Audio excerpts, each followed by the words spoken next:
Battle of Stalingrad. The Battle of Stalingrad, the 17th of July 1942 to the 2nd of February 1943, was a major battle on the Eastern Front of World War II, beginning when Nazi Germany and its Axis allies attacked and became locked in a protracted struggle with the Soviet Union for control over the Soviet city of Stalingrad, now known as Volgograd, in southern Russia. The battle was characterized by fierce close-quarters combat and direct assaults on civilians in aerial raids. The battle epitomized urban warfare, being the single largest and costliest urban battle in military history. It was the bloodiest and fiercest battle of the entirety of World War II, and arguably in all of human history, as both sides suffered tremendous casualties amidst ferocious fighting in and around the city. The battle is commonly regarded as the turning point in the European theater of World War II, as Germany's Oberkommando der Wehrmacht was forced to withdraw a considerable amount of military forces from other regions to replace losses on the Eastern Front. By the time the hostilities ended, the German 6th Army and 4th Panzer Army had been destroyed and Army Group B was routed. The Soviets' victory at Stalingrad shifted the Eastern Front's balance of power in their favor, while also boosting the morale of the Red Army. Both sides placed great strategic importance on Stalingrad, for it was the largest industrial center of the Soviet Union and an important transport hub on the Volga River. Controlling Stalingrad meant gaining access to the oil fields of the Caucasus and having supreme authority over the Volga River. The city also held significant symbolic importance because it bore the name of Joseph Stalin, the incumbent leader of the Soviet Union. As the conflict progressed, Germany's fuel supplies dwindled and thus drove it to focus on moving deeper into Soviet territory and taking the country's oil fields at any cost. The German military first clashed with the Red Army's Stalingrad front on the distant approaches to Stalingrad on the 17th of July. On the 23rd of August, the 6th Army and elements of the 4th Panzer Army launched their offensive with support from intensive bombing raids by the Luftwaffe, which reduced much of the city to rubble. The battle soon degenerated into house-to-house fighting, which escalated drastically as both sides continued pouring reinforcements into the city.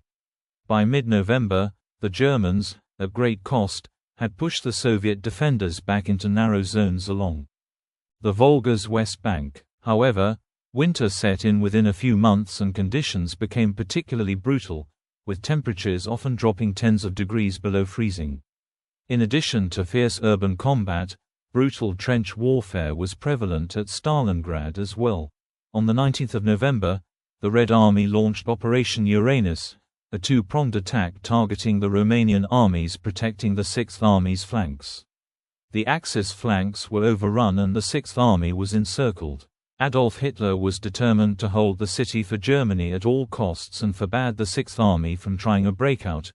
Instead, attempts were made to supply it by air and to break the encirclement from the outside. Though the Soviets were successful in preventing the Germans from making enough airdrops to the trapped Axis armies at Stalingrad, heavy fighting continued for another 2 months. On the 2nd of February 1943, the 6th Army, having exhausted their ammunition and food, finally capitulated after several months of battle, making it the first of Hitler's field armies to have surrendered. In modern-day Russia, the legacy of the Red Army's victory at Stalingrad is commemorated among the days of military honor. It is also well known in many other countries that belong to the Allied powers, and has thus become ingrained in popular culture. Likewise, in a number of the post-Soviet states, the Battle of Stalingrad is recognized as an important aspect of what is known as the Great Patriotic War. Background: by the spring of 1942, despite the failure of Operation Barbarossa to defeat the Soviet Union in a single campaign, the Wehrmacht had captured vast territories, including Ukraine, Belarus, and the Baltic republics. On the Western Front, Germany held most of Europe, the U-boat offensive was curbing American support, and in North Africa, Erwin Rommel had just captured Tobruk. 522 in the east, the Germans had stabilized a front running from Leningrad to Rostov, with several minor salients. Hitler remained confident of breaking the Red Army, despite heavy losses west of Moscow in the winter of 1941–42, because large parts of Army Group Center had been wrested and re-equipped. Hitler decided that the 1942 summer campaign would target the southern Soviet Union. The initial objectives around Stalingrad were to destroy the city's industrial capacity and block the Volga River traffic, crucial for connecting the Caucasus and Caspian Sea to central Russia. The capture of Stalingrad would also disrupt Lend-Lease supplies via the Persian Corridor. On 23 July 1942, Hitler expanded the campaign's objectives to include occupying Stalingrad, a city with immense propaganda value due to its name, which bore that of the Soviet leader. Hitler ordered the annihilation of Stalingrad's population, declaring that after its capture, all male citizens would be killed and women and children deported due to their thoroughly communistic nature. The city's fall was intended to secure the northern and western flanks of the German advance on Baku to capture its petroleum resources. 528 This expansion of objectives stemmed from German overconfidence and an underestimation of Soviet reserves. Meanwhile, Stalin, convinced that the main German attack would target Moscow, prioritized defending the Soviet capital.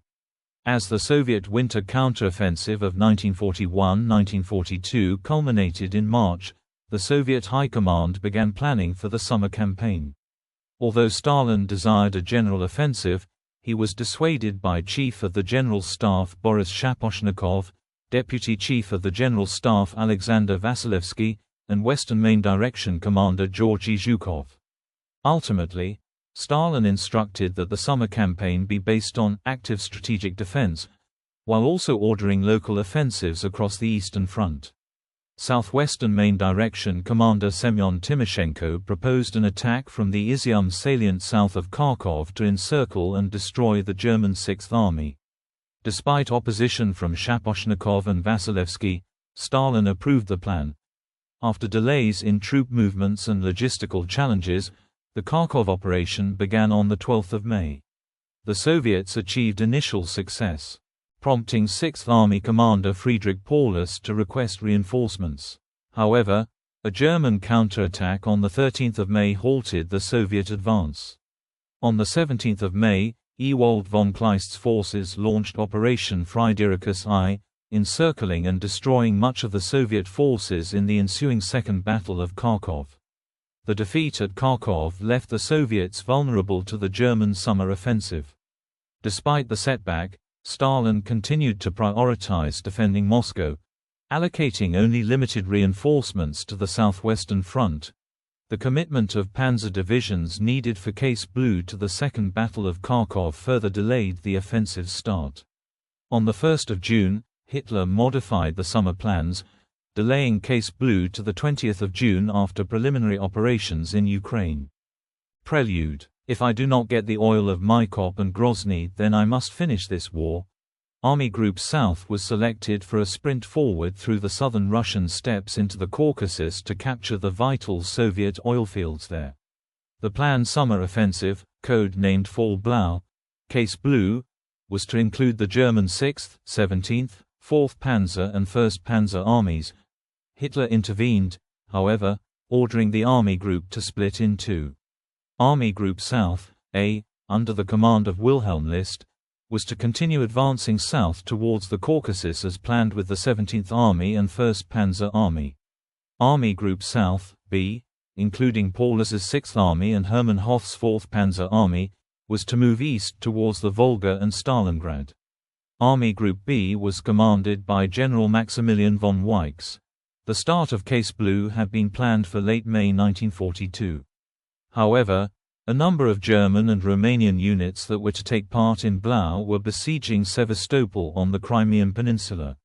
Delays in ending the siege pushed back the start date for Blau several times, and the city did not fall until early July.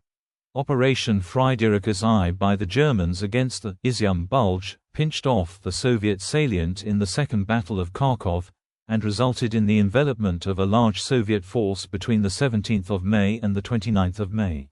Similarly, Operation Wilhelm attacked Voltsansk on the 13th of June, and Operation Friederichus attacked Kupiansk on the 22nd of June. Blau finally opened as Army Group South began its attack into southern Russia on 28 June 1942. The German offensive achieved rapid success, as Soviet forces offered little resistance in the vast empty steppes and started streaming eastward. Several attempts to re-establish a defensive line failed when German units outflanked them. Two major pockets were formed and destroyed. The first, northeast of Kharkov, on 2 July, and a second, around Milerovo, Rostov Oblast, a week later. Meanwhile, the Hungarian Second Army and the German Fourth Panzer Army had launched an assault on Voronezh, capturing the city on 5 July. The initial advance of the Sixth Army was so successful that Hitler intervened and ordered the Fourth Panzer Army to join Army Group South, to the south. A massive roadblock resulted when the 4th Panzer and the 1st Panzer choked the roads, stopping both in their tracks while they cleared the mess of thousands of vehicles. The traffic jam is thought to have delayed the advance by at least 1 week. With the advance now slowed, Hitler changed his mind and reassigned the 4th Panzer Army back to the attack on Stalingrad. By the end of July, Soviet forces were pushed back across the Don River. At this point, the Don and Volga rivers are only 65 kilometers, 40 miles, apart, and the Germans left their main supply depots west of the Don. The Germans began using the armies of their Italian, Hungarian and Romanian allies to guard their left, northern, flank. Italian actions were also mentioned in official German communiques. Italian forces were generally held in little regard by the Germans, and were accused of low morale. In reality, the Italian divisions fought comparatively well, with the 3rd Infantry Division, Ravenna, and 5th Infantry Division, Cossaria, showing spirit, according to a German liaison officer. Italian forces were forced to retreat only after a massive armored attack in which German reinforcements failed to arrive in time. To the south, Army Group A was pushing far into the Caucasus, but the advance slowed as supply lines grew overextended. The two German army groups were too far apart to support one another. After German intentions became clear in July, Stalin appointed General Andrei Yeryomenko commander of the Southeastern Front on 1 August 1942. Yeryomenko and Commissar Nikita Khrushchev were tasked with planning the defense of Stalingrad. Beyond the Volga River on the eastern boundary of Stalingrad, additional Soviet units were formed into the 62nd Army under Lieutenant General Vasily Chuikov on the 11th of September 1942. Tasked with holding the city at all costs, Chuikov proclaimed, "We will defend the city or die in the attempt." The battle earned him one of his 2 Hero of the Soviet Union awards. Orders of battle. Red Army. During the defense of Stalingrad, the Red Army deployed 5 armies in and around the city, 28th, 51st, 57th, 62nd and 64th Armies, and an additional 9 armies in the encirclement counteroffensive, 24th, 65th, 66th Armies and 16th Air Army from the north as part of the Don Front Offensive, and 1st Guards Army, 5th Tank, 21st Army, 2nd Air Army and 17th Air Army from the south as part of the Southwestern Front. Axis. Attack on Stalingrad. Initial attack. German forces first clashed with the Stalingrad front on 17 July on the distant approaches to Stalingrad, in the bend of the Don. A significant clash in the early stages of the battle was fought at Kalik, in which we had to pay a high cost in men and material. Left on the Kalik battlefield were numerous burnt-out or shot-up German tanks. Military historian David Glantz indicated that 4 hard-fought battles, collectively known as the Kotler-Ban operations, north of Stalingrad, where the Soviets made their greatest stand, decided Germany's fate before the Nazis ever set foot in the city itself, and were a turning point in the war. Beginning in late August and lasting into October, the Soviets committed between 2 and 4 armies in hastily coordinated and poorly controlled attacks against the Germans' northern flank. The actions resulted in over 200,000 Soviet army casualties but did slow the German assault. The Germans formed bridgeheads across the Don on 20 August, with the 295th and 76th Infantry Divisions enabling the 14th Panzer Corps to thrust to the Volga north of Stalingrad. The German Sixth Army was only a few dozen kilometers from Stalingrad.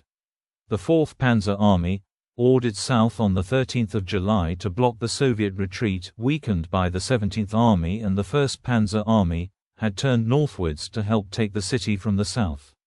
On 19 August, German forces were in position to launch an attack on the city. On 23 August, the 6th Army reached the outskirts of Stalingrad in pursuit of the 62nd and 64th Armies, which had fallen back into the city. Kleist said after the war, the capture of Stalingrad was subsidiary to the main aim.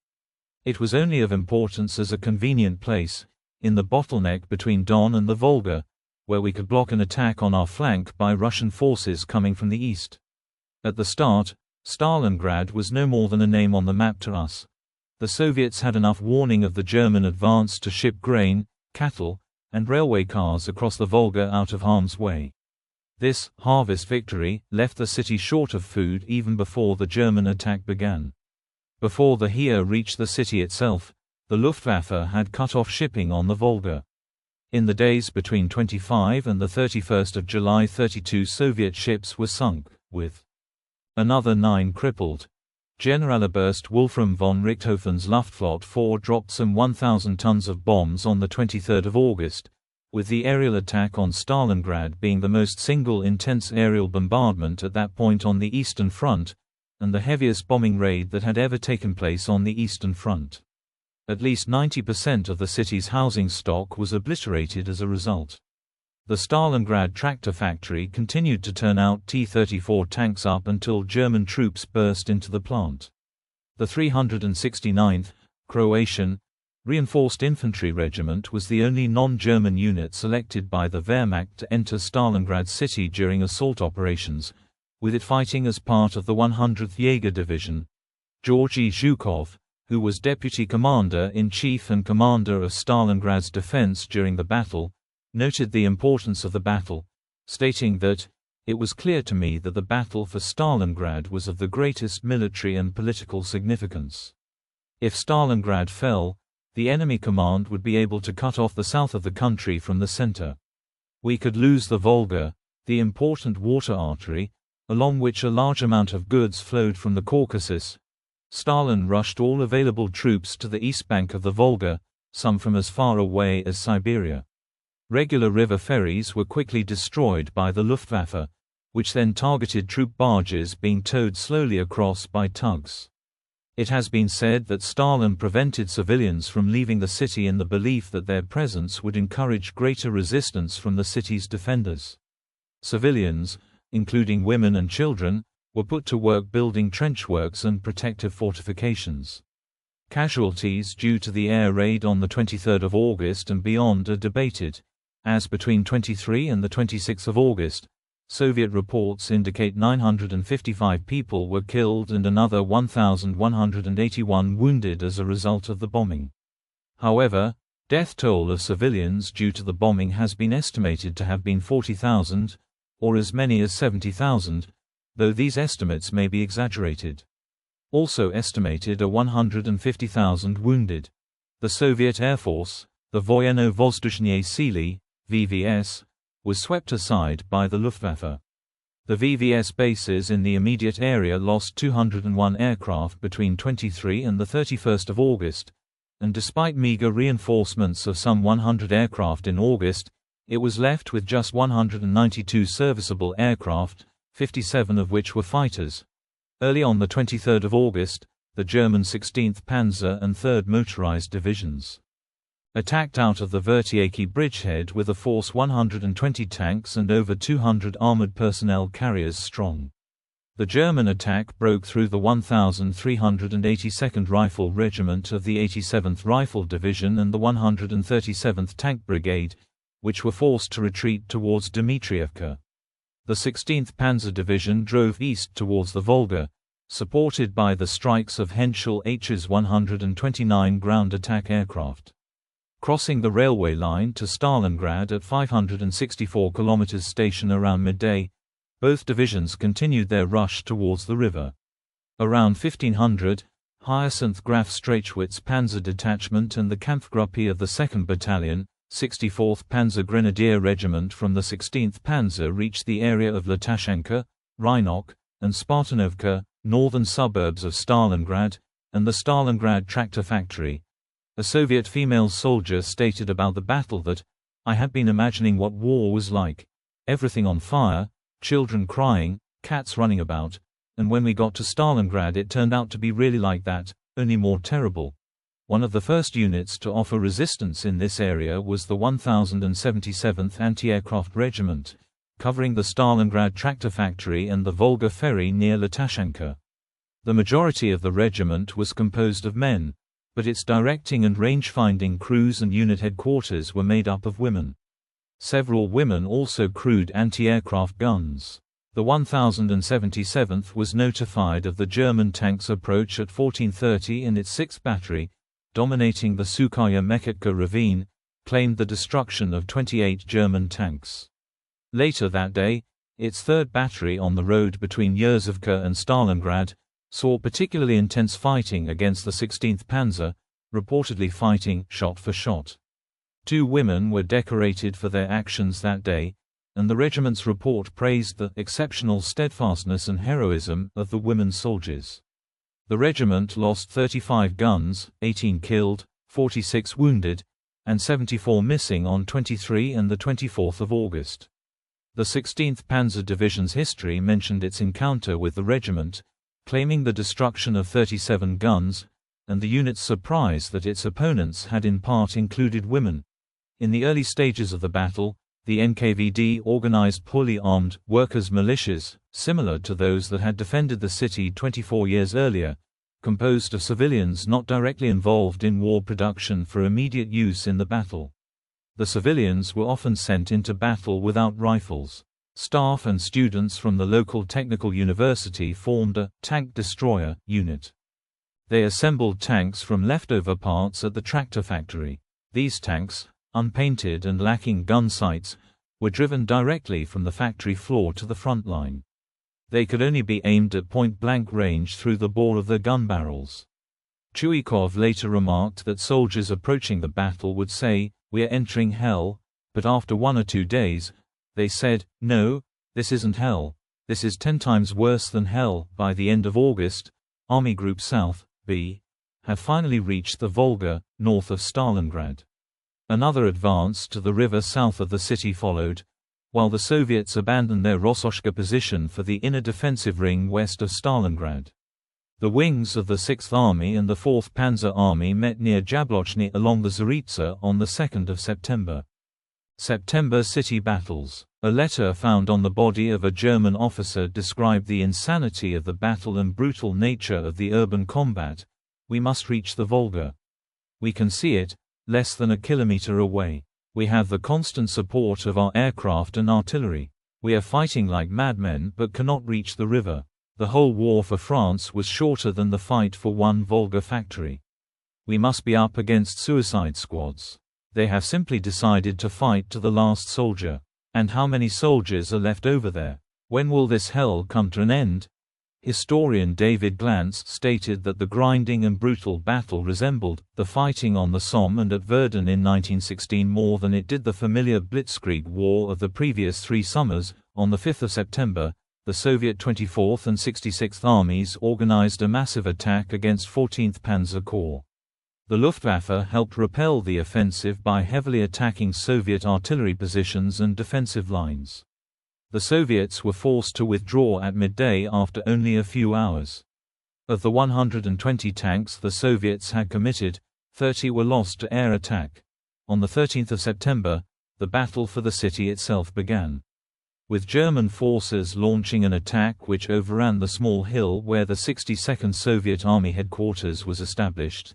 In addition, the railway station was captured, and German forces advanced far enough to threaten the Volga landing stage. Soviet operations were constantly hampered by the Luftwaffe. On the 18th of September, the Soviet 1st Guards and 24th Army launched an offensive against 8th Army Corps at Kotloban. 8. Fliegerkorps dispatched multiple waves of Stuka dive bombers to prevent a breakthrough. The offensive was repelled. The Stukas claimed 41 of the 106 Soviet tanks knocked out that morning, while escorting Bf-109s destroyed 77 Soviet aircraft. Lieutenant General Alexander Rodimtsev was in charge of the 13th Guards Rifle Division, and received one of 2 Hero of the Soviet Union awards issued during the battle for his actions. Stalin's Order No. 227 of 27 July 1942 decreed that all commanders who ordered unauthorized retreats would be subject to a military tribunal. Blocking detachments composed of NKVD or regular troops were positioned behind Red Army units to prevent desertion and straggling, sometimes executing deserters and perceived malingerers. During the battle, the 62nd Army had the most arrests and executions, 203 in all, of which 49 were executed, while 139 were sent to penal companies and battalions. Blocking detachments of the Stalingrad and Don fronts detained 51,758 men from the beginning of the battle to the 15th of October, with the majority returned to their units. Of those detained, the vast majority of which were from the Don front, 980 were executed and 1,349 sent to penal companies.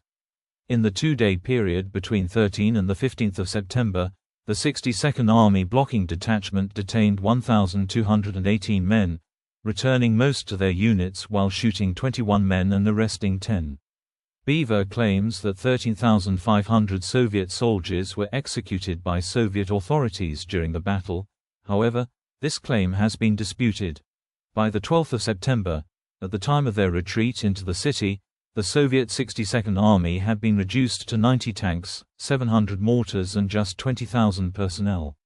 The remaining tanks were used as immobile strongpoints within the city. The initial German attack on the 14th of September attempted to take the city in a rush. The 51st Army Corps 295th Infantry Division went after the Mamayev-Kurgan Hill. The 71st attacked the central rail station and toward the central landing stage on the Volga, while 48th Panzer Corps attacked south of the Tsaritsa River. Though initially successful, the German attacks stalled in the face of Soviet reinforcements brought in from across the Volga. Rodimtsev's 13th Guards Rifle Division had been hurried up to cross the river and join the defenders inside the city.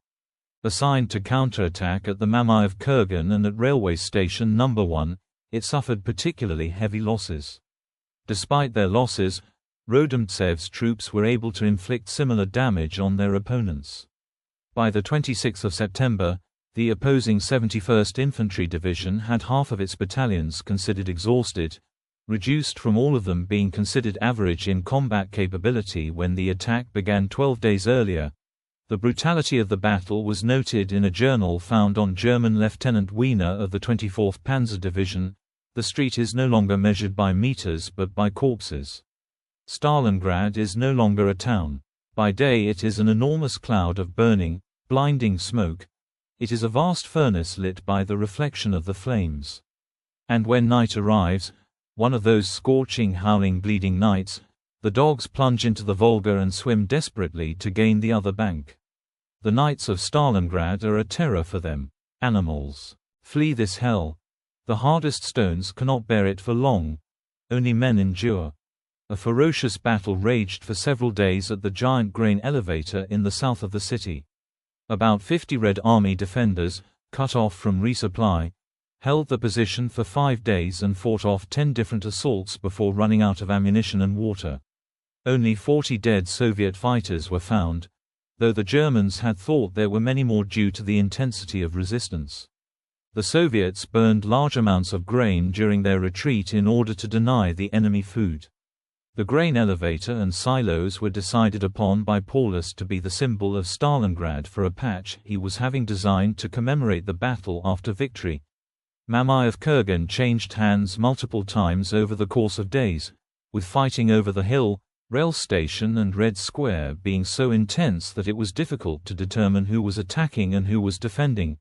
In another part of the city, a Soviet platoon under the command of Sergeant Yakov Pavlov fortified a 4-story building that oversaw a square 300 meters from the river bank, which was later called Pavlov's house.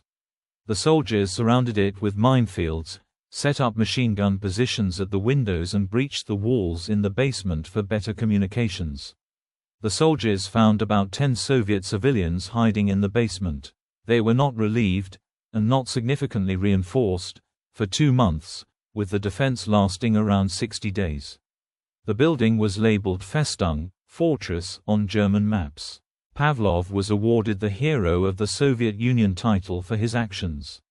General Chuikov took note of the brutal efficiency of the defense of Pavlov's house, stating that Pavlov's small group of men, defending one house, killed more enemy soldiers than the Germans lost in taking Paris. General Major Hans Duer stated about the conditions of the battle that, a bitter battle for every house, workshop, water tower, railway embankment, wall, cellar and every pile of rubble was waged, without equal even in the First World War. The distance between the enemy's arms and ours was as small as could possibly be. Despite the concentrated air and artillery power, it was impossible to break out of the area of close fighting. The Russians surpassed the Germans in their use of the terrain and in camouflage, and were more experienced in barricade warfare for individual buildings. Stubborn defenses of semi-fortified buildings in the center of the city cost the Germans countless soldiers. A violent battle occurred for the Univermag department store on Red Square, which served as the headquarters of the 1st Battalion of the 13th Guards Rifle Division's 42nd Guards Rifle Regiment. Another battle occurred for a nearby warehouse dubbed the Nail Factory. In a 3-story building close by, guardsmen fought on for 5 days, their noses and throats filled with brick dust from pulverized walls, with only 6 out of close to half a battalion escaping alive. The Germans made slow but steady progress through the city. Positions were taken individually, but the Germans were never able to capture the key crossing points along the river bank. By the 27th of September, the Germans occupied the southern portion of the city, but the Soviets held the center and northern part. Most importantly, the Soviets controlled the ferries to their supplies on the east bank of the Volga. Fighting in the industrial district. After the 27th of September, much of the fighting in the city shifted north to the industrial district. Having slowly advanced over 10 days against strong Soviet resistance, the 51st Army Corps was finally in front of the 3 giant factories of Stalingrad, the Red October Steel Factory, the Barricade Arms Factory and Stalingrad Tractor Factory. It took a few more days for them to prepare for the most savage offensive of all, which was unleashed on the 14th of October, which Chuikov considered to be the worst day of the battle. Exceptionally intense shelling and bombing paved the way for the first German assault groups. The main attack, led by the 14th Panzer and 305th Infantry Divisions, attacked towards the tractor factory, while another assault led by the 24th Panzer Division hit to the south of the giant plant. Worth points out the difficulties the Siberian Division faced, as throughout the course of an entire month, German forces launched 117 assaults at the division's regiments, and on one day they launched 23 attacks. Every trench, pillbox, rifle pit and ruin in the area was turned into a strongpoint with its own direction and system of communications. According to Beaver, the Red October complex and Barricade gun factory had been turned into fortresses as lethal as those of Verdun. If anything, they were more dangerous because the Soviet regiments were so well hidden. The danger of the Barricade Arms Factory was made apparent firsthand by German Sergeant Ernst Wolfart, who witnessed 18 German pioneers get killed by a Russian booby trap.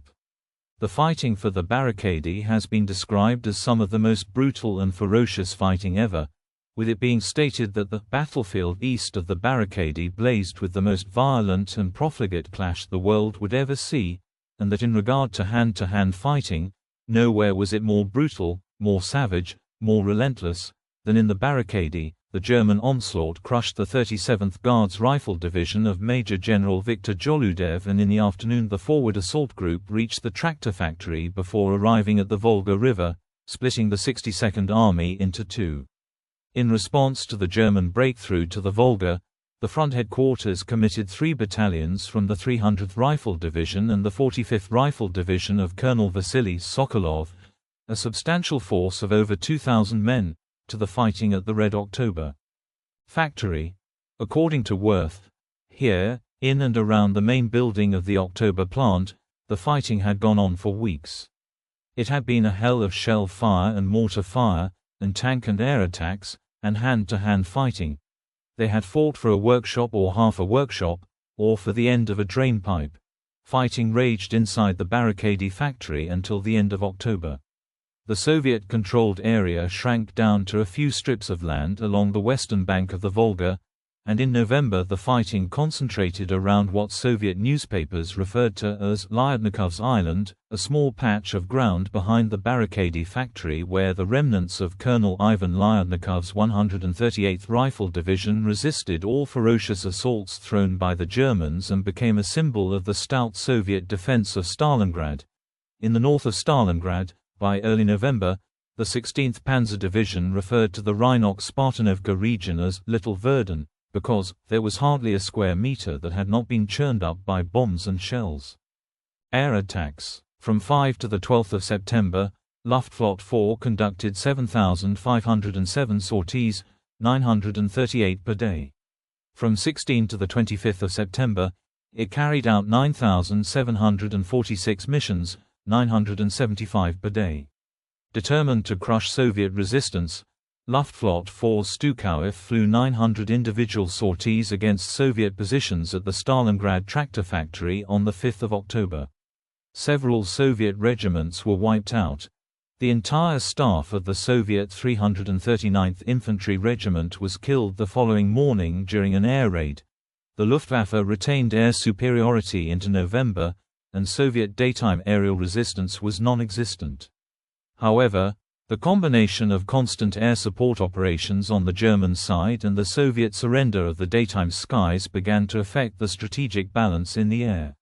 From 28 June to 20 September, Luftwaffe 4's original strength of 1,600 aircraft, of which 1,155 were operational, fell to 950, of which only 550 were operational. The fleet's total strength decreased by 40%. Daily sorties decreased from 1,343 per day to 975 per day.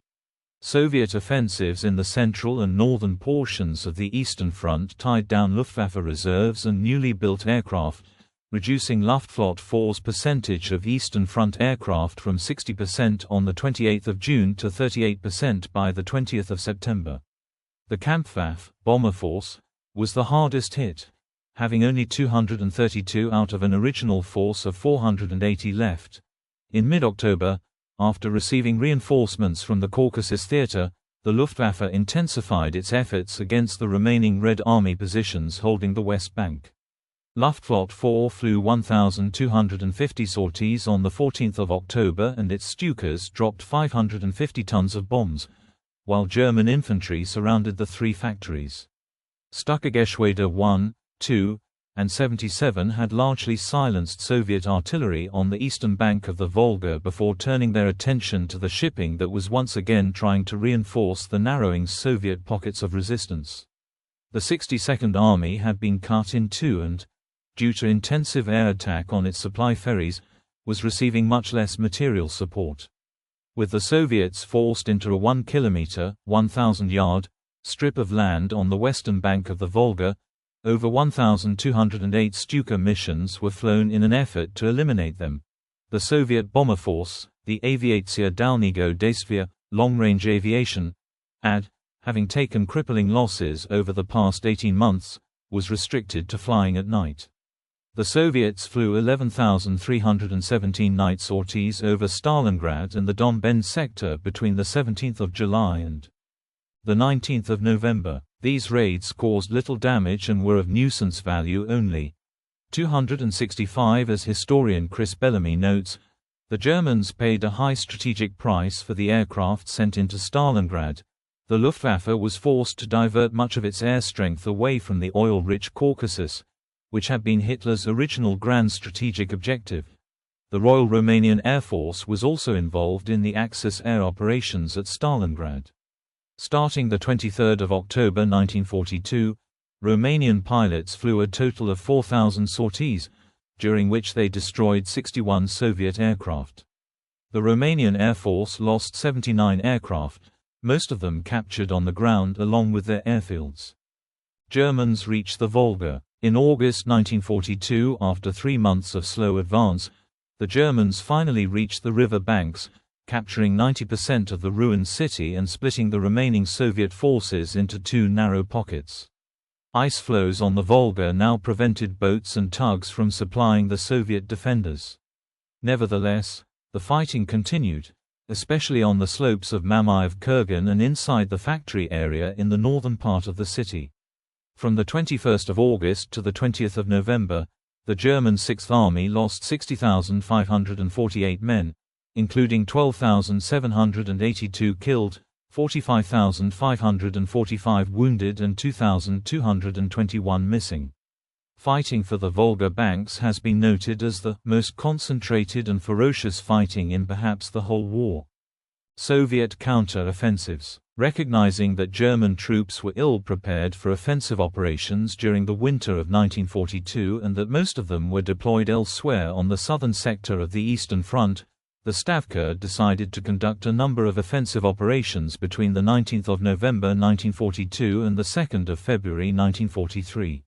These operations opened the winter campaign of 1942–1943, the 19th of November 1942 to the 3rd of March 1943, which involved some 15 armies operating on several fronts. As per Zhukov, German operational blunders were aggravated by poor intelligence. They failed to spot preparations for the major counter-offensive near Stalingrad, where there were 10 field, 1 tank and 4 air armies. Weakness on the Axis flanks. During the siege, the German and Allied Italian, Hungarian, and Romanian armies protecting Army Group B's north and south flanks had pressed their headquarters for support. The Hungarian Second Army was given the task of defending a 200 km (120 miles) section of the front north of Stalingrad between the Italian army and Voronezh. This resulted in a very thin line, with some sectors where 1 to 2 km (0.62 to 1.24 miles) stretches were being defended by a single platoon. Platoons typically have around 20 to 50 men. These forces were also lacking in effective anti-tank weapons. Zhukov states, compared with the Germans, the troops of the satellites were not so well armed, less experienced and less efficient, even in defense. Because of the total focus on the city, the Axis forces had neglected for months to consolidate their positions along the natural defensive line of the Don River. The Soviet forces were allowed to retain bridgeheads on the right bank from which offensive operations could be quickly launched. These bridgeheads in retrospect presented a serious threat to Army Group B. Similarly, on the southern flank of the Stalingrad sector, the front southwest of Kotelnikovo was held only by the Romanian Fourth Army. Beyond that army, a single German division, the 16th Motorized Infantry, covered 400 kilometers. Paulus had requested permission on the 10th of November to withdraw the 6th Army behind the Don, but was rejected. According to Paulus's comments to his adjutant Wilhelm Adam, there is still the order whereby no commander of an army group or an army has the right to relinquish a village, even a trench, without Hitler's consent. Operation Uranus. In autumn, Zhukov and Vasilevsky, responsible for strategic planning in the Stalingrad area, concentrated forces in the steppes to the north and south of the city. The northern flank was defended by Romanian units, often in open positions on the steppes. The natural line of defense, the Don River, had never been properly established by the German side. The armies in the area were also poorly equipped in terms of anti-tank weapons. The plan was to punch through the overstretched and weakly defended flanks and surround the German forces in the Stalingrad region. During the preparations for the attack, Marshal Zhukov personally visited the front and, noticing the poor organization, insisted on a 1-week delay in the start date of the planned attack. The operation was code-named Uranus, and launched in conjunction with Operation Mars, which was directed at Army Group Center about 1,000 kilometers (620 miles) to the northwest. The plan was similar to that used by Zhukov to achieve victory at Khalkhin Gol in 1939, where he had sprung a double envelopment and destroyed the 23rd Division of the Japanese Army. On the 19th of November 1942, Operation Uranus was launched. The attacking Soviet units under the command of General Nikolai Vatutin consisted of 3 complete armies: the 1st Guards Army, 5th Tank Army and 21st Army, including a total of 18 infantry divisions, 8 tank brigades, 2 motorized brigades, 6 cavalry divisions and 1 anti-tank brigade. The preparations for the attack were heard by the Romanians, who pushed for reinforcements, only to be refused. Romania's Third Army, which protected the northern flank of the German Sixth Army, was overrun, due to thin lines, and being outnumbered and poorly equipped. On the 20th of November, a second Soviet offensive, 2 armies, was launched to the south of Stalingrad against points held by the Romanian Fourth Army Corps. The Romanian forces, made up primarily of infantry, were overrun by large numbers of tanks. The Soviet forces raced west and met on the 23rd of November at the town of Kalik, sealing the ring around Stalingrad. Sixth Army surrounded. By the time of the encirclement, approximately 330,000 Axis personnel, including Germans, Romanians, Italians, and Croatians, were trapped. Among them were between 40,000 and 65,000 Hilfswillige, Hiwi, or volunteer auxiliaries, recruited from Soviet POWs and civilians. These Hiwi often served in supporting roles but were also deployed in frontline units due to their growing numbers. The conditions within the German Sixth Army deteriorated to those reminiscent of World War I trench warfare. Troops were forced to take up positions in the open steppe, lacking basic sanitation, which led to rapid spread of infections and dysentery, further debilitating the soldiers.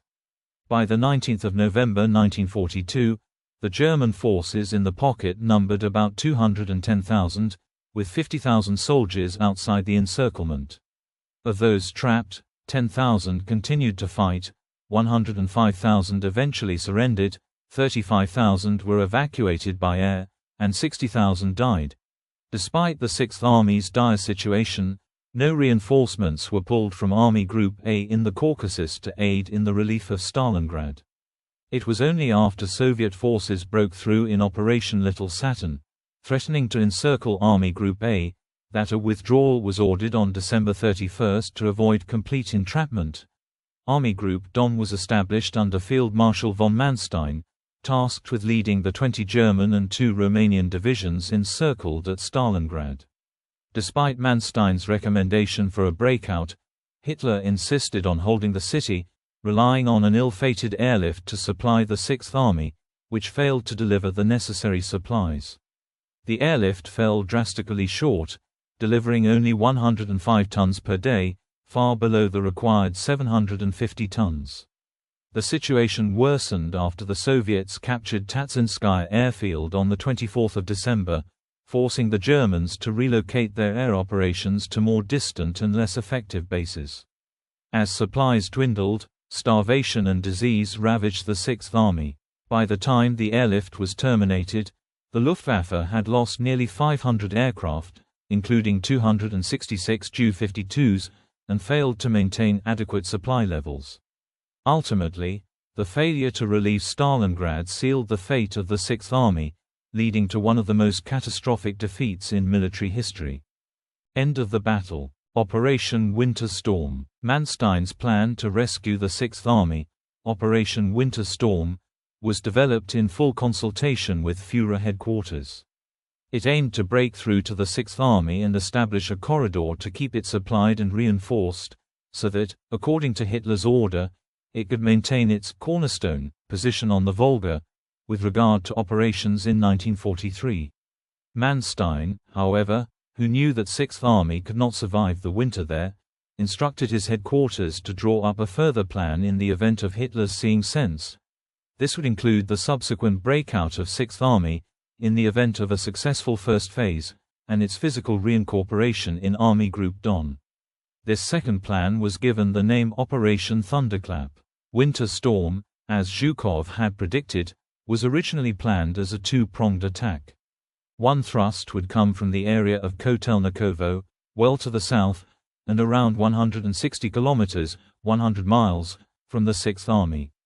The other would start from the Chur front west of the Don, which was little more than 60 kilometers, 40 miles, from the edge of the Kessel, but the continuing attacks of Romanenko's 5th Tank Army against the German detachments along the River Chur ruled out that start line.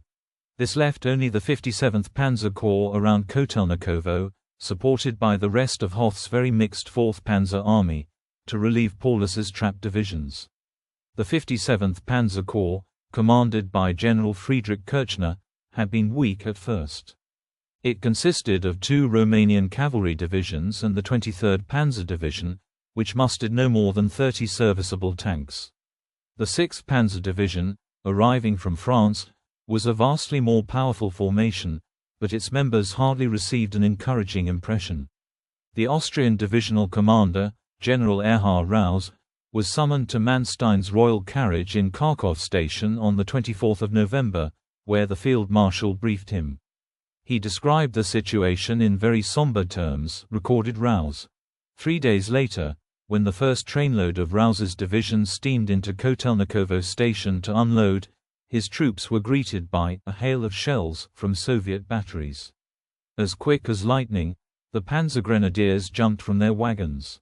But already the enemy was attacking the station with their battle cries of "Ura!" By the 18th of December, the German army had pushed to within 48 kilometers, 30 miles, of 6th Army's positions. However, the predictable nature of the relief operation brought significant risk for all German forces. In the area, the starving encircled forces at Stalingrad made no attempt to break out or link up with Manstein's advance. Some German officers requested that Paulus defy Hitler's orders to stand fast and instead attempt to break out of the Stalingrad pocket. Paulus refused. Concerned about the Red Army attacks on the flank of Army Group Don and Army Group B in their advance on Rostov-on-Don, an early abandonment of Stalingrad would result in the destruction of Army Group A in the Caucasus, and the fact that his 6th Army tanks only had fuel for a 30 km advance towards Hoth's spearhead, a futile effort if they did not receive assurance of resupply by air. Of his questions to Army Group Don, Paulus was told, "Wait, implement Operation Thunderclap, only on explicit orders." Operation Thunderclap being the code word initiating the breakout. Operation Little Saturn. On the 16th of December, the Soviets launched Operation Little Saturn, which attempted to punch through the Axis army, mainly Italians, on the Don. The Germans set up a mobile defense of small units that were to hold towns until supporting armor arrived. From the Soviet bridgehead at Maiman, 15 divisions, supported by at least 100 tanks, attacked the Italian Cossaria and Ravenna divisions, and although outnumbered 9-1, the Italians initially fought well, with the Germans praising the quality of the Italian defenders, but on the 19th of December, with the Italian lines disintegrating, ARMIR headquarters ordered the battered divisions to withdraw to new lines. The fighting forced a total revaluation of the German situation. Sensing that this was the last chance for a breakout, Manstein pleaded with Hitler on the 18th of December, but Hitler refused. Paulus himself also doubted the feasibility of such a breakout. The attempt to break through to Stalingrad was abandoned and Army Group A was ordered to pull back from the Caucasus. The 6th Army now was beyond all hope of German relief. While a motorized breakout might have been possible in the first few weeks, the 6th Army now had insufficient fuel and the German soldiers would have faced great difficulty breaking through the Soviet lines on foot in harsh winter conditions. But in its defensive position on the Volga, the 6th Army continued to tie down a significant number of Soviet armies. On the 23rd of December, the attempt to relieve Stalingrad was abandoned and Manstein's forces switched over to the defensive to deal with new Soviet offensives. As Zhukov states, the military and political leadership of Nazi Germany sought not to relieve them, but to get him to fight on for as long possible so as to tie up the Soviet forces. The aim was to win as much time as possible to withdraw forces from the Caucasus, Army Group A, and to rush troops from other fronts to form a new front that would be able in some measure to check our counter-offensive. Soviet victory. The Red Army High Command sent 3 envoys while, simultaneously, aircraft and loudspeakers announced the terms of capitulation on the 7th of January 1943. The letter was signed by Colonel General of Artillery Voronov and the Commander-in-Chief of the Don Front, Lieutenant General Rokossovsky. A low-level Soviet envoy party, comprising Major Alexander S. Myslov, Captain Nikolai Dyatlenko and a trumpeter, carried generous surrender terms to Paulus. If he surrendered within 24 hours, he would receive a guarantee of safety for all prisoners, medical care for the sick and wounded, prisoners being allowed to keep their personal belongings, normal food rations, and repatriation to any country they wished after the war. Rokossovsky's letter also stressed that Paulus' men were in an untenable situation. Paulus requested permission to surrender, but Hitler rejected Paulus' request out of hand.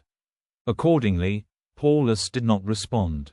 The German High Command informed Paulus, "Every day that the army holds out longer helps the whole front and draws away the Russian divisions from it." The operation launched on 10 January 1943 with what was the single largest bombardment of the war at that point, with nearly 7,000 field guns, launchers and mortars firing against German positions. The operation was likely the largest-scale economy of force offensive conducted in military history. The Germans retreated from the suburbs of Stalingrad to the city. The loss of the two airfields, Pitomnik on 16 January 1943 and Gumrak on the night of the 21st or 22nd January, meant an end to air supplies and the evacuation of the wounded. The third and last serviceable runway was at the Stalingradskaya Flight School, which had its last landings and takeoffs on 23 January. After 23 January, there were no more reported landings, just intermittent airdrops of ammunition and food until the end. Despite the horrendous situation that German forces faced, both starving and running out of ammunition, they continued to resist, with transcripts showing that despite many German soldiers yelling "Hitler kaputt" to avoid being shot while surrendering, the level of armed resistance remained extraordinarily high till the end of the battle. In particular, the so-called HI-WIST, Soviet citizens fighting for the Germans, had no illusions about their fate if captured. Bloody urban warfare began again in Stalingrad, but this time it was the Germans who were pushed back to the banks of the Volga.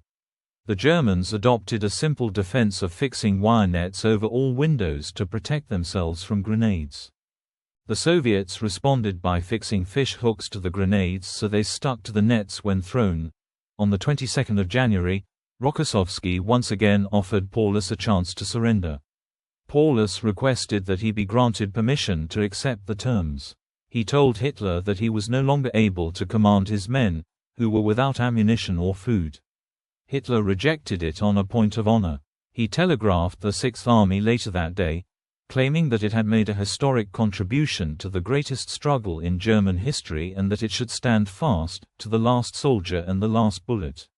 Hitler told Goebbels that the plight of the Sixth Army was a heroic drama of German history. On 24 January, in his radio report to Hitler, Paulus reported 18,000 wounded without the slightest aid of bandages and medicines. On 26 January 1943, the German forces inside Stalingrad were split into two pockets north and south of Mamayev-Kurgan. The northern pocket, consisting of the 8th Corps, under General Walter Heitz, and the 11th Corps, was now cut off from telephone communication with Paulus in the southern pocket. Now, each part of the cauldron came personally under Hitler. On 28 January, the cauldron was split into three parts. The northern cauldron consisted of the 11th Corps, the central with the 8th and 51st Corps, and the southern with the 14th Panzer Corps and 4th Corps, without units. The sick and wounded reached 40,000 to 50,000. On 30 January 1943, the 10th anniversary of Hitler's coming to power, Goebbels read out a proclamation that included the sentence, "The heroic struggle of our soldiers on the Volga should be a warning for everybody to do the utmost for the struggle for Germany's freedom and the future of our people, and thus in a wider sense for the maintenance of our entire continent." The same day, Hermann Göring broadcast from the Air Ministry, comparing the situation of the surrounded German Sixth Army to that of the Spartans at the Battle of Thermopylae.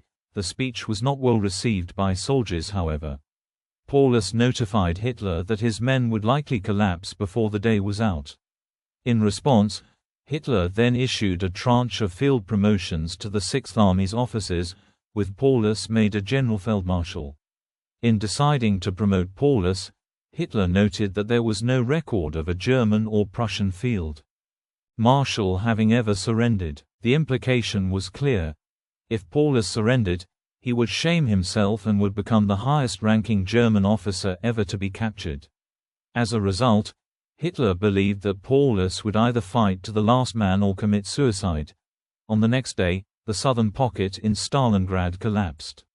Soviet forces reached the entrance to the German headquarters in the ruined gum department store.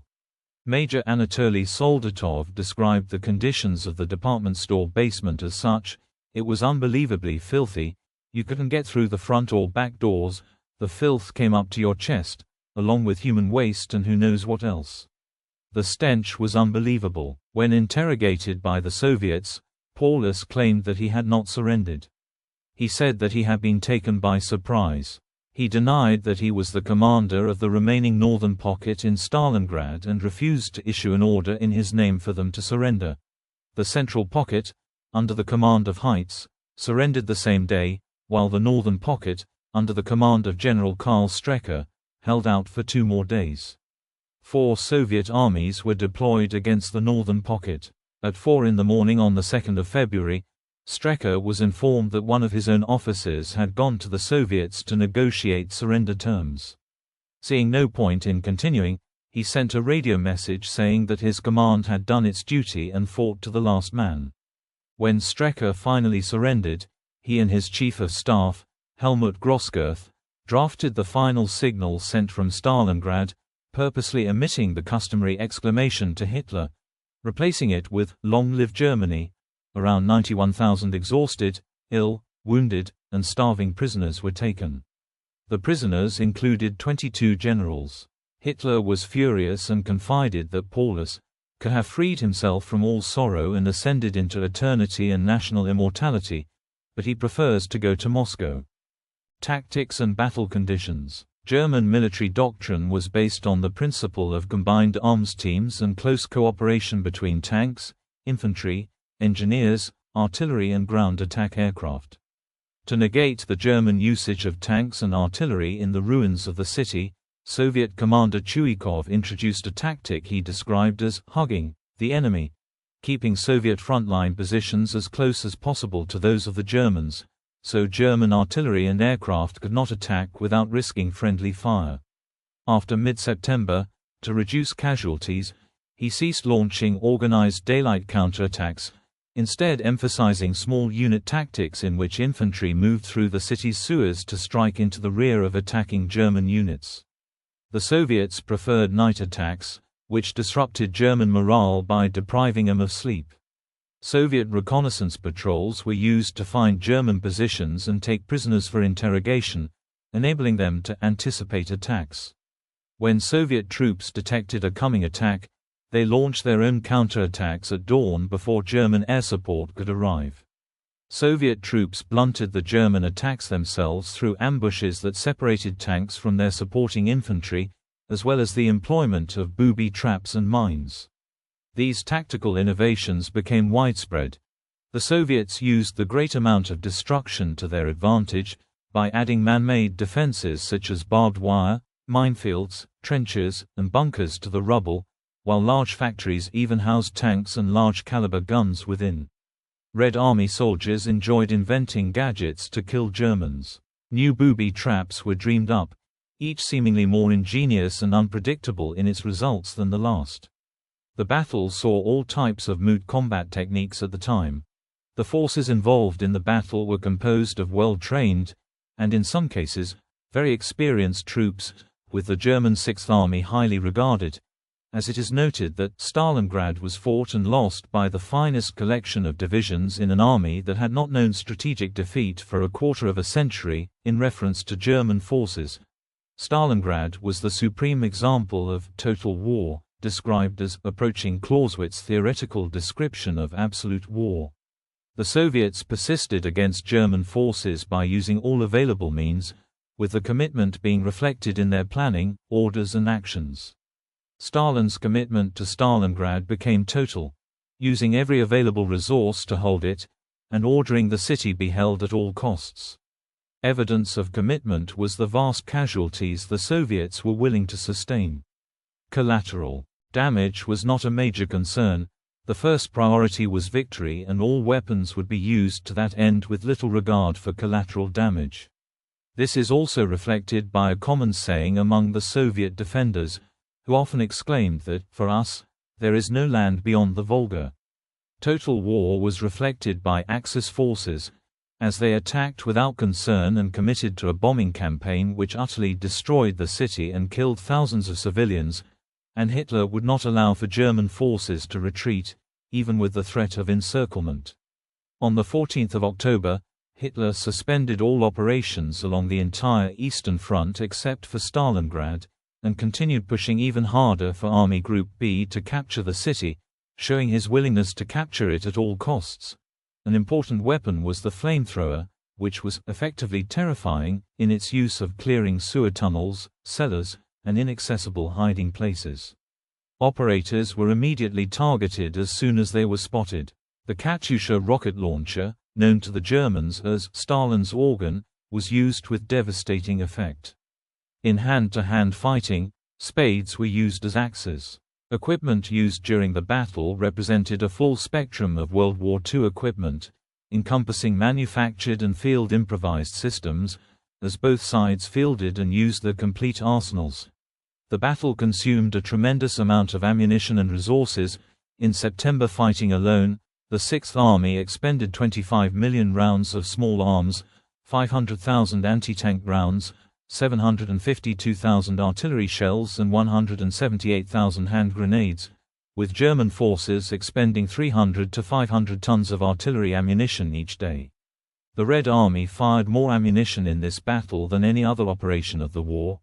The Soviet urban warfare tactics relied on 20 to 50-man assault groups, armed with machine guns, grenades and satchel charges, with buildings fortified as strongpoints with clear fields of fire.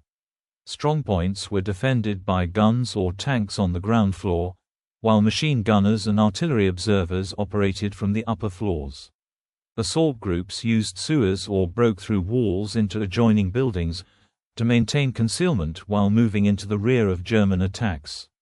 Soviet tactical innovations were a combination of intelligence, discipline, and determination, enabling the Soviet defenders to keep fighting when the Germans had achieved victory by all conventional measures. The battle was notable for hand-to-hand combat, the most savage hand-to-hand battle in human memory. Ferocious fighting raged for ruins, streets, factories, houses, basements, and staircases. Blocks and buildings would change hands numerous times through intense hand-to-hand fighting. Combat was so close at times that soldiers preferred using melee weapons, such as knives, and grenades being tossed in such short distances they could be thrown back before they exploded. Every building had to be fought for. Single buildings and single blocks became major military objectives. Often both German and Russian troops occupied parts of the same building. Even the sewers saw firefights. The Germans called this unseen urban warfare rat war. Buildings had to be cleared room by room through the bombed-out debris of residential areas, office blocks, basements and apartment high-rises. Anthony Beevor describes how this process was particularly brutal. In its way, the fighting in Stalingrad was even more terrifying than the impersonal slaughter at Verdun. It possessed a savage intimacy which appalled their generals, who felt that they were rapidly losing control over events. According to Peter Calvocaresi and Guy Wint, the closest and bloodiest battle of the war was fought among the stumps of buildings burnt or burning. Buildings saw floor by floor, close combat, with the Germans and Soviets on alternate levels, firing at each other through holes in the floors. Fighting on and around Mamayev Kurgan, a prominent hill above the city, was particularly merciless. Indeed, the position changed hands many times. A notable building brutally fought for was Gerhardt's Mill, still kept as a memorial. It was eventually cleared by the 39th Guards Regiment in close-quarters combat. Another example was on the 14th of September. The main railway station changed hands 5 times, and over the course of the next 3 days, another 13 times. The brutality was shown by the military casualties taken by units. The 13th Guards Rifle Division suffered 30% casualties in the first 24 hours, with only 320 men out of 10,000 remaining at the battle's conclusion.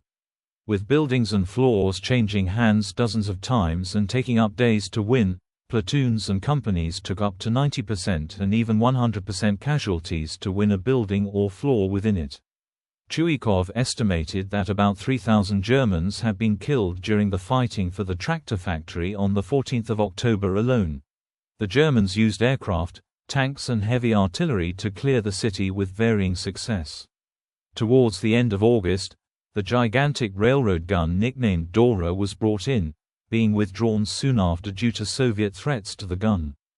Germans would shell Soviet reinforcements coming across the Volga without pause, with the Soviets firing back. Despite the notion of the vulnerability of tanks in urban settings, tank warfare was important, and the basis of every Soviet position was anti-tank warfare, with significant efforts made to resist German tank assaults. The Luftwaffe conducted 100,000 sorties and dropped 100,000 tons of bombs on the city and river crossings. The battle epitomized the use of snipers in urban warfare. Snipers on both sides used the ruins to inflict casualties, with Soviet command heavily emphasizing sniper tactics to wear down the Germans. The most famous Soviet sniper was Vasily Zaitsev, who became a propaganda hero, credited with 225 kills. Targets were often soldiers bringing up food or water to forward positions. Artillery spotters were an especially prized target for snipers. The ferocious and intense fighting was not only within the city itself. Most brutal fighting that consumed both forces occurred outside and west of the city, in the snow-covered steppes. The battle turned from the mobile warfare during the German push towards the city into positional warfare, with trench warfare becoming common inside and outside the city, as both sides entrenched themselves and built up positions, with trenches being turned into strongpoints and brutally fought for. A historical debate concerns the degree of terror in the Red Army. Beaver noted the sinister message from the Stalingrad Front's political department on 8 October 1942 that the defeatist mood is almost eliminated and the number of treasonous incidents is getting lower, as an example of the coercion Red Army soldiers experienced under the special detachments, renamed SMERSH. On the other hand, Beaver noted the often extraordinary bravery of the Soviet soldiers, and argued terror alone cannot explain such self-sacrifice. A Soviet officer interviewed explained the feeling: there was this sense that every soldier and officer in Stalingrad was itching to kill as many Germans as possible. In Stalingrad, people felt a particularly intense hatred for the Germans. German observers were perplexed by the relentlessness of the Soviets, with a 29 October 1942 article in the SS newspaper, Das Schwarzkorps, stating, "The Bolshevists attack until total exhaustion, and defend themselves until the physical extermination of the last man and weapon.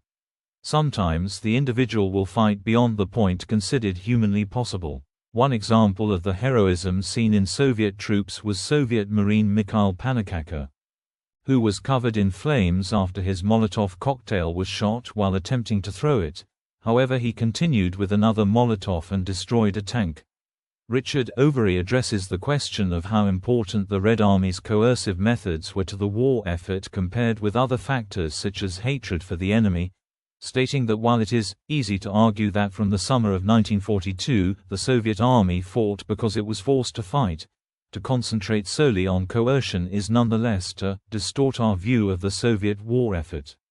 After conducting interviews with Soviet veterans on the terror on the Eastern Front, and specifically Order No. 227, Not a Step Back, Catherine Meridale notes, seemingly paradoxically, their response was frequently relief.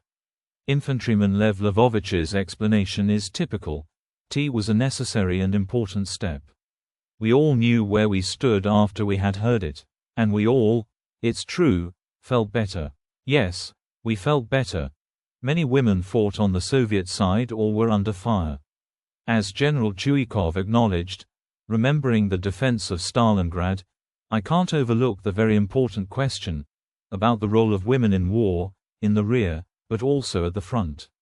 Equally with men, they bore all the burdens of combat life, and together with us men, they went all the way to Berlin.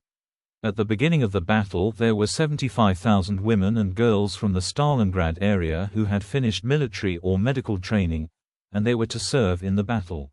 Women staffed many anti-aircraft batteries that fought the Luftwaffe and German tanks. Soviet nurses not only treated wounded personnel under fire, but were involved in the dangerous work of bringing wounded soldiers back to hospitals under fire. Many Soviet wireless and telephone operators were women who often suffered heavy casualties when their command posts came under fire. Though women were not usually trained as infantry, many Soviet women fought as machine gunners, mortar operators, scouts, and as snipers. 3 air regiments at Stalingrad were entirely female. At least 3 women won the Hero of the Soviet Union while driving tanks. For Stalin and Hitler, Stalingrad became a matter of prestige beyond its strategic significance. A book analyzing urban warfare remarked that, among the cases collected here, the most extreme example of politics and sentiment investing a city with importance is that of Stalingrad. Another paper notes, the battle between German and Soviet forces at Stalingrad was representative of the battle of wills between Hitler and Stalin. The strain on military commanders was immense. Paulus developed an uncontrollable tic in his eye, which eventually affected the left side of his face, while Chuikov experienced an outbreak of eczema that required him to have his hands completely bandaged. Troops on both sides faced the constant strain of close-range combat. The Soviets used psychological warfare tactics to intimidate and demoralize. On loudspeakers throughout the ruined city, it was continuously announced that, every 7 seconds a German soldier dies in Russia. Stalingrad. Mass grave. The sound was interspersed with the monotonous sound of a ticking clock, and an orchestral melody dubbed the Tango of Death. Medical and food conditions. The conditions of both armies were atrocious. Disease ran rampant, with many deaths due to dysentery, typhus, diphtheria, tuberculosis and jaundice, causing medical staff to fear a possible epidemic. Rats and mice were plentiful, serving as one reason Germans could not counterattack in time, due to mice having chewed their tank wiring. Lice were heavily prevalent, and plagues of flies would gather around kitchens, adding to the possibility of wound infections. Brutal winter conditions affected soldiers tremendously, with temperatures at times reaching as low as -40°C in the second half of November, and -30°C in late January. The weather conditions were considered to be extreme and the worst possible. The weather conditions caused rapid frostbite, with many cases of gangrene and amputation. The conditions saw soldiers dying en masse due to frostbite and hypothermia. Both armies suffered food shortages, with mass starvation on both sides.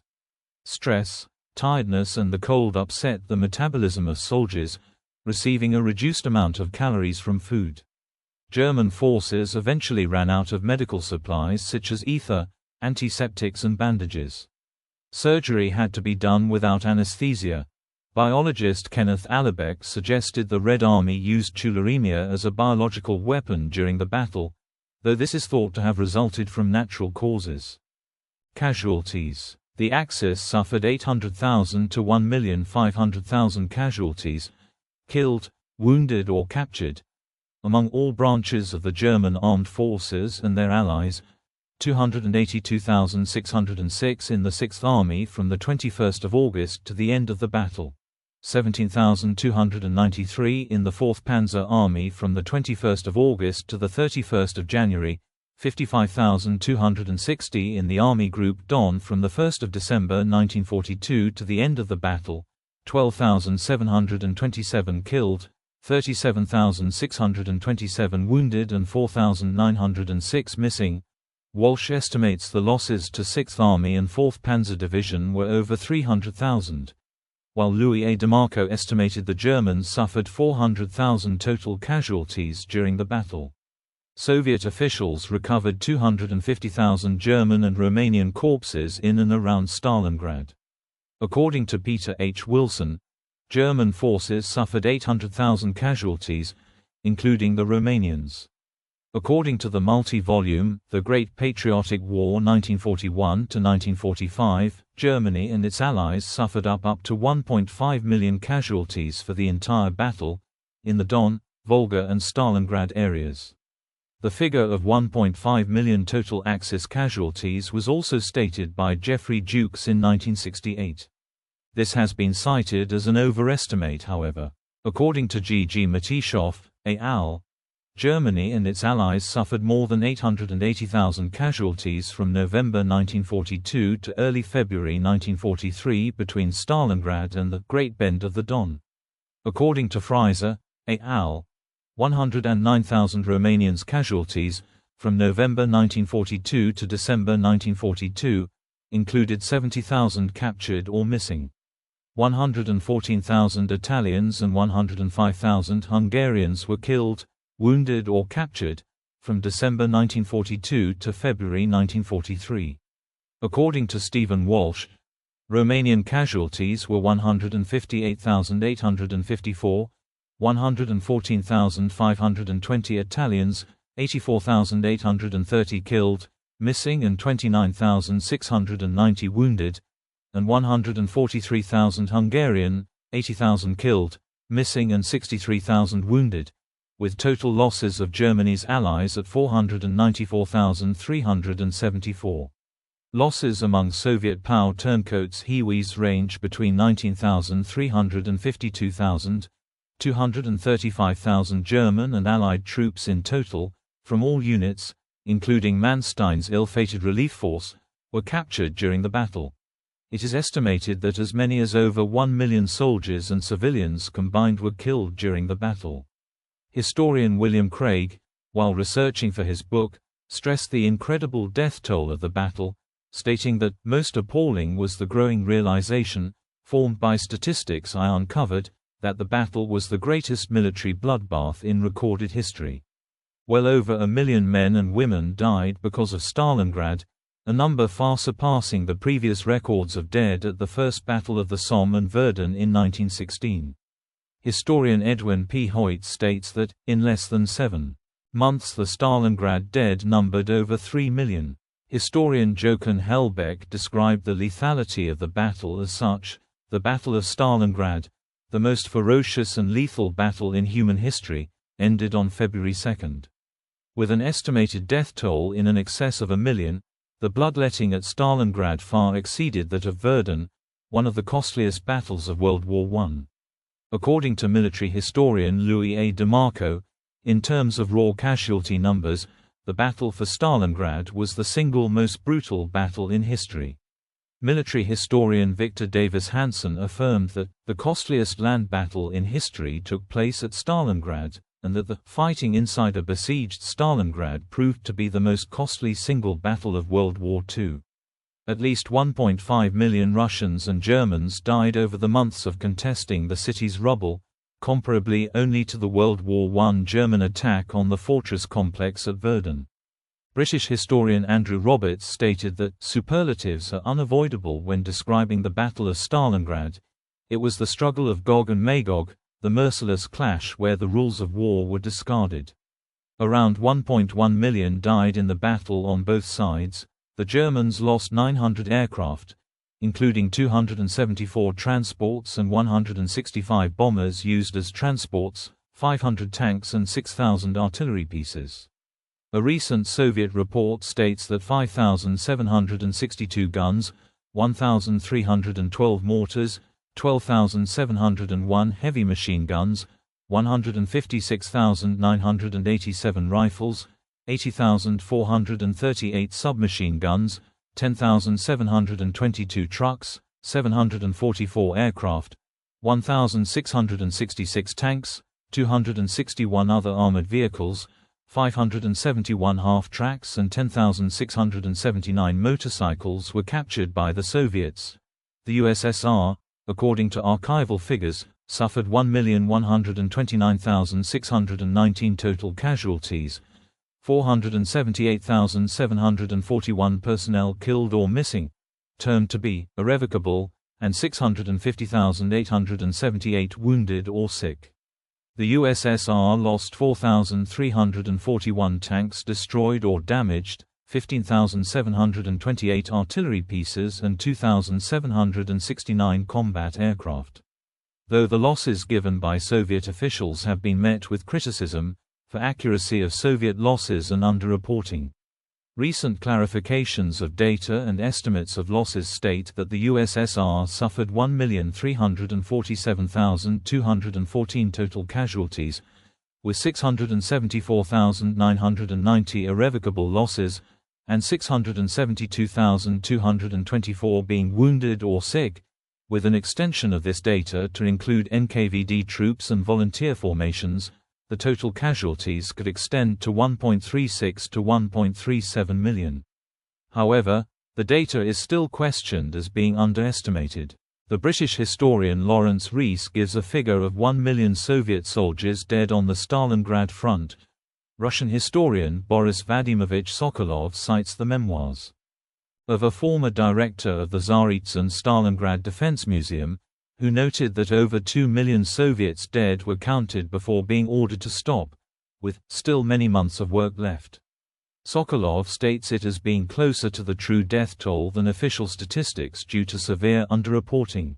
According to incomplete data from the Volgograd Party archive, 42,754 people died during the course of the battle.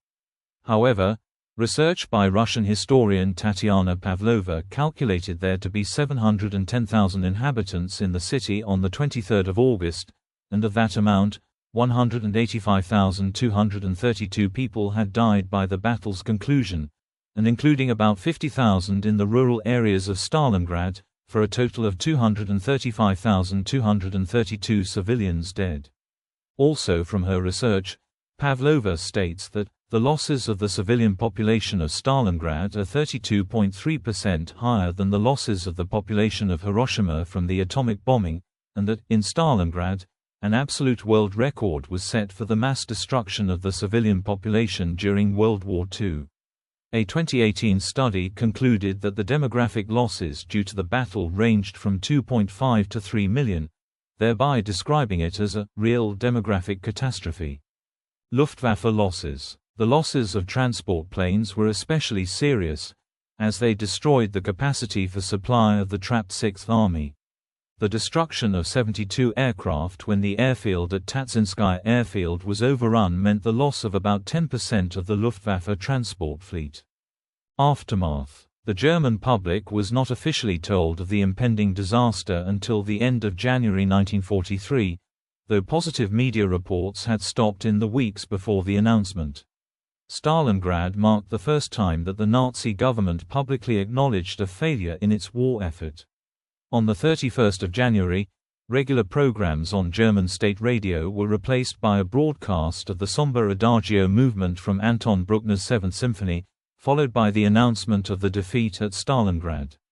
On 18 February, Minister of Propaganda Joseph Goebbels gave the famous Sportpalast speech in Berlin, encouraging the Germans to accept a total war that would claim all resources and efforts from the entire population. Based on Soviet records, over 11,000 German soldiers continued to resist in isolated groups within the city for the next month. Some have presumed that they were motivated by a belief that fighting on was better than a slow death in Soviet captivity. Historian Omer Bartov claims they were motivated by belief in Hitler and National Socialism. He studied 11,237 letters sent by soldiers inside of Stalingrad between the 20th of December 1942 and the 16th of January 1943 to their families in Germany. Generally, the letters express belief in Germany's ultimate victory and the soldiers' willingness to fight and die at Stalingrad to achieve that victory. Bartov reported that a great many of the soldiers were well aware that they would not be able to escape from Stalingrad, but in their letters to their families stated that they were proud to sacrifice themselves for the Führer. A Soviet officer interviewed months after the battle, Nikolai Nikitich Aksionov, described the scale of devastation and conflict at Stalingrad, stating that, as a historian, I tried to draw comparisons to battles I know from history, Borodino, Verdun during the imperialist war, But none of that was right because the scale of conflict in Stalingrad makes it hard to compare it to anything. It seemed as if Stalingrad was breathing fire for days on end. Some German soldiers expressed in their letters that they were trapped in a second Verdun, while Soviet defenders described the battle as their Red Verdun, in which they would refuse to surrender to the enemy. German Captain Wilhelm Hosenfeld wrote in early October 1942 that, "The fight for Stalingrad now surpasses all our previous struggles. It has rightly been compared to Verdun. We must hope that the outcome is different. For I believe that the city holds a similar power for the Bolsheviks as Verdun did for the French in the First World War. It has become a symbol. This is a decisive moment. The French would say, whoever holds Verdun will win the war." The Führer has spoken in similar fashion of Stalingrad, and the city still has not fallen to us. In October 1942, a Soviet war correspondent remarked that, "A city of peace has become a city of war. The laws of warfare have placed it on the front line, at the epicenter of a battle that will shape the outcome of the entire war."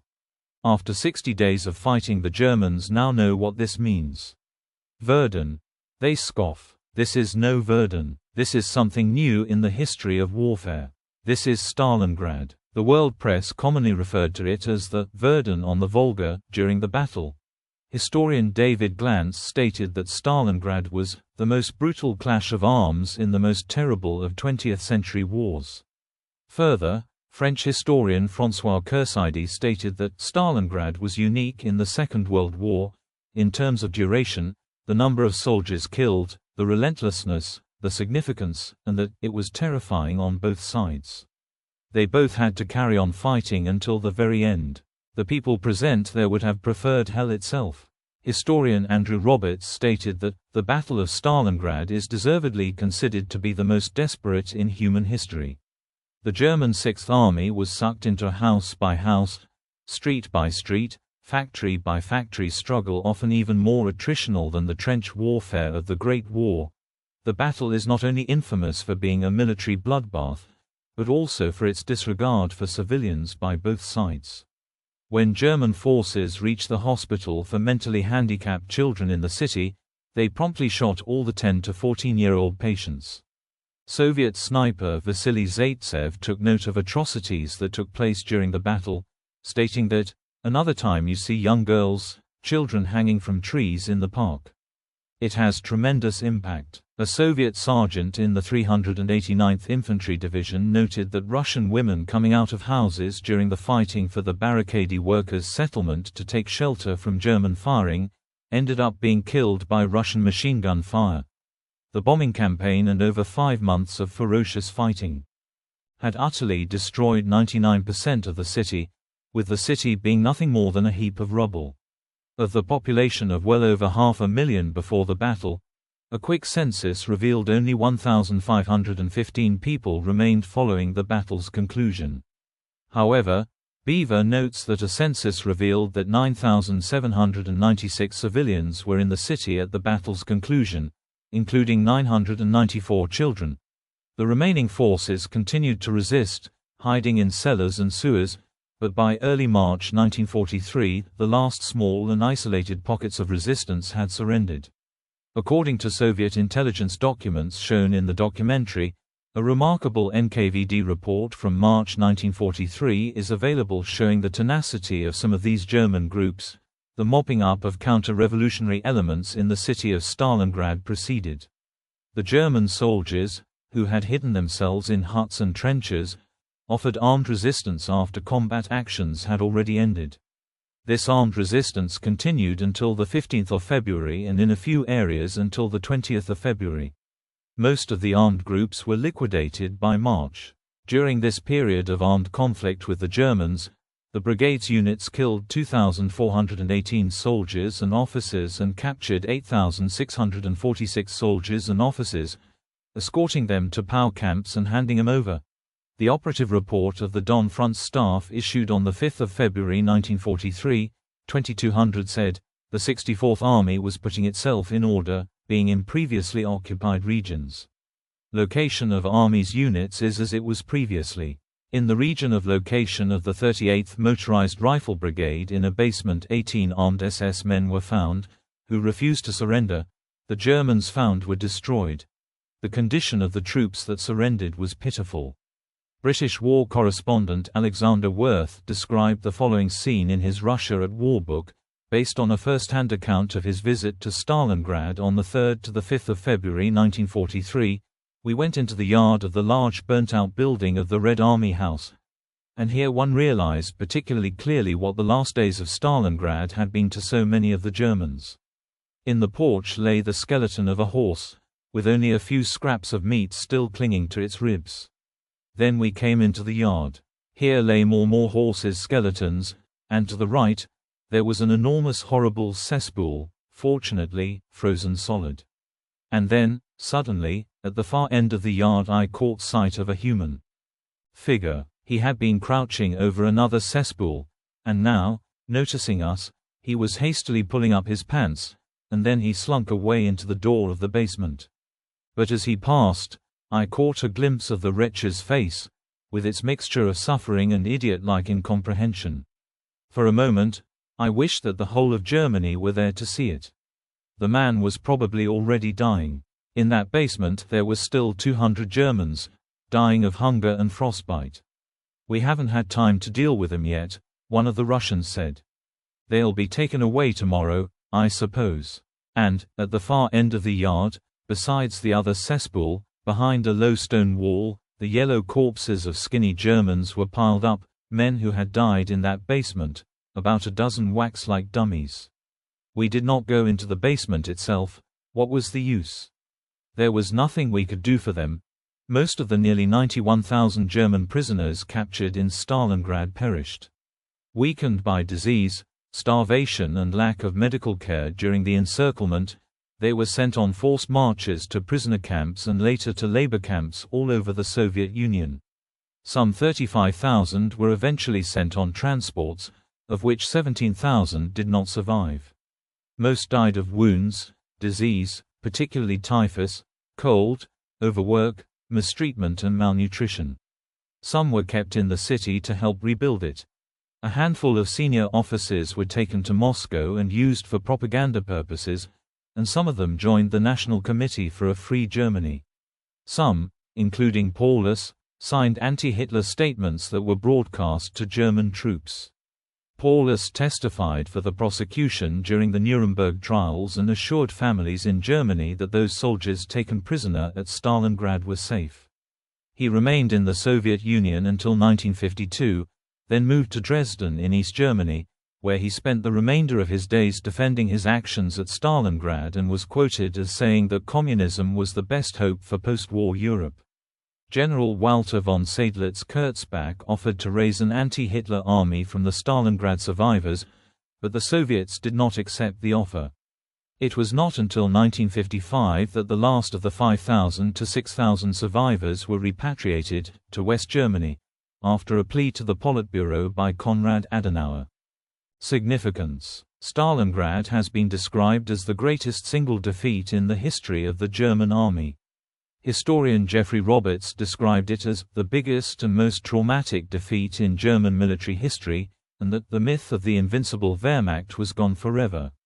The German military historian Walter Görlitz stated that it was a second Jena, and was certainly the greatest defeat in history that a German army had ever undergone. The battle is commonly identified as the turning point on the Eastern Front, in the war against Germany overall, and in the entire Second World War. The battle is analyzed as being a point of no return on the Eastern Front and as the final military consequence of Germany's decreasing chances to win the war against the Soviet Union. The Soviet General Viktor Matsulenko deemed the battle to be the beginning of a basic turning point not just in the course of the Great Patriotic War, but for the entire World War II, and that the battle was the most important military-political event of World War II. The battle is also seen as the turning point in the air war, as German forces lost countless aircraft and experienced crewmen. Stalingrad gave the people of the Soviet Union hope, with military historian David Glantz asserting that Russians, as well as many of the former Soviet Union's other ethnic minorities, saw the Red Army's victory at Stalingrad as a catharsis which saved Stalin's city and salvaged a nation's shattered pride. In 1989, a comprehensive quantitative analysis concluded that Stalingrad was the military turning point of the war, the turning point for the Soviet leadership, as Stalin recognized the practicality of using his experienced commanders and gave his generals more freedom in fighting the war, and that the Soviet Union had indeed seized the initiative as a result of the battle, based on some of the critical factors examined in the study. An analysis in 2004 also concluded that the epic battle sealed the fate of the Germans in the East, a blow in which they would never recover from, and as a result the strategic initiative shifted to the Soviet side, therefore establishing the Battle of Stalingrad as the fundamental turning point in the war on the Eastern Front. A year of Axis gains from Case Blue had been wiped out. The Sixth Army of Germany had ceased to exist, and the forces of Germany's European allies, except Finland, had been shattered. In a speech on 9 November 1944, Hitler himself blamed Stalingrad for Germany's impending doom. Furthermore, according to some historians, such as Mikhail Maydkov, a Russian historian, the battle ended up completely dissuading Turkey and Japan from declaring war on the Soviet Union. The battle also stifled plans for future joint strategy in the Indian Ocean area between the Japanese and the Germans once their forces met up, and made certain that the German ambitions to use Soviet resources to fight against the Western Allies were no longer feasible. Its importance was further noted by historian John Ericsson, who stated that, if the Battle of Poltava in 1709 turned Russia into a European power, then Stalingrad set the Soviet Union on the road to being a world power. According to Roberts, battles do change the course of history. They determine the outcome of wars, the shape and character of victory and the peace that follows. They also change how the history of a war is viewed. In both these respects no battle changed history more than Stalingrad, and that, the coming of the nuclear era meant that there would never be another battle like Stalingrad. The greatest battle of the last great war of the pre-atomic age was an epic struggle that will never be surpassed. Historian J. Bradford DeLong expressed that the Battle of Stalingrad, of any battle in human history, has made the greatest positive difference for humanity. The destruction of multiple armies and the halting of Germany's advance made the battle a watershed moment. Germany had lost its best army, as the Sixth Army was regarded as the finest and most triumphant infantry in the world at that time, and was deemed to have been the invincible, unstoppable spearhead of the Third Reich's arms. At the time, the global significance of the battle was not in doubt. A Dresden newspaper wrote in early August that the battle would become the most fateful battle of the war, and an article from the British Daily Telegraph in September shared similar views. Joseph Goebbels also shared similar sentiment, declaring that the battle was a question of life or death, and all of our prestige, just as that of the Soviet Union, will depend on how it will end. The Reich Ministry of Propaganda declared it to be the greatest battle of attrition the world has ever seen. On 2 February 1943, American journalist Barnett Nova wrote in The Washington Post that Stalingrad's role in this war was that of the battles of the Marne, Verdun and the Second Marne of the last war rolled into one. While on 3 February 1943, the New York Times heralded the destruction of the flower of Adolf Hitler's army. The next day, on 4 February, French newspaper, Le Semaine, headlined it as the greatest battle of all time. Writing in his diary on 1 January 1943, British General Alan Brooke, chief of the Imperial General Staff, reflected on the change in the position from a year before. I felt Russia could never hold, Caucasus was bound to be penetrated, and Abadan, our Achilles heel, would be captured with the consequent collapse of Middle East, India, etc. After Russia's defeat, how were we to handle the German land and air forces liberated? England would be again bombarded, threat of invasion revived.